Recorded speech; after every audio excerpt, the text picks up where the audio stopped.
Bonjour tout le monde, je suis Esther Mulumba Konkolongo, étudiante à l'UPC dans la promotion de deuxième licence du système LMD bien sûr et dans la faculté d'administration des affaires et des sciences économiques. Alors dans cette vidéo, j'ai l'honneur de vous présenter une synthèse sur l'ouvrage Images des organisations de Gareth Morgan, un classique de théorie des organisations.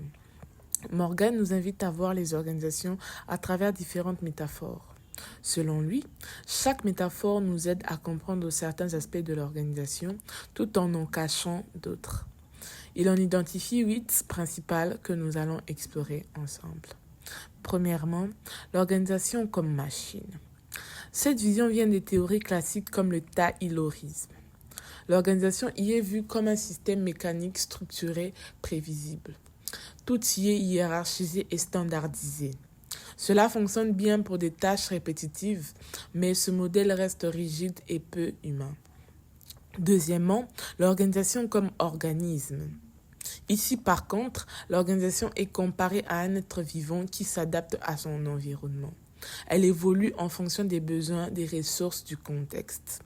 C'est une approche plus souple, mais qui suppose une bonne compréhension de l'environnement externe. Troisièmement, l'organisation comme cerveau.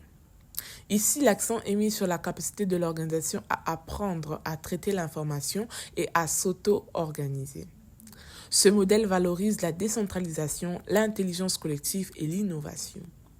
Quatrièmement, l'organisation comme culture.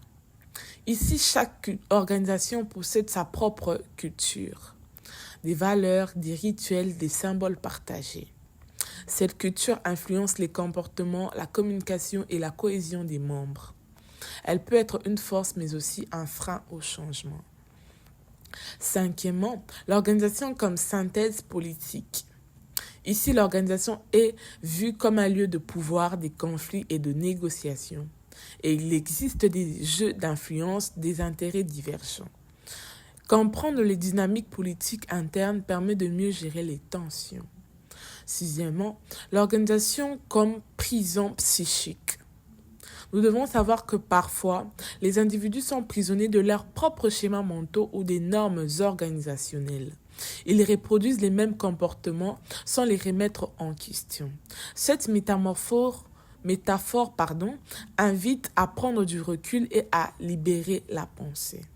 Septièmement, l'organisation comme flux et transformation. L'organisation est constante et évolue. Elle est faite de processus dynamiques de changement continu. Rien n'est fixe. Ce modèle convient aux environnements instables mais rend le contrôle plus difficile. Huitièmement, l'organisation comme instrument de domination. Enfin, Morgan évoque les inégalités et les rapports de force. Certaines organisations peuvent opprimer, exploiter ou manipuler. C'est une vision critique mais nécessaire pour révéler des abus. En conclusion, nous disons que chaque métaphore permet de voir l'organisation sous un angle différent. Aucune n'est totalement vraie ou fausse.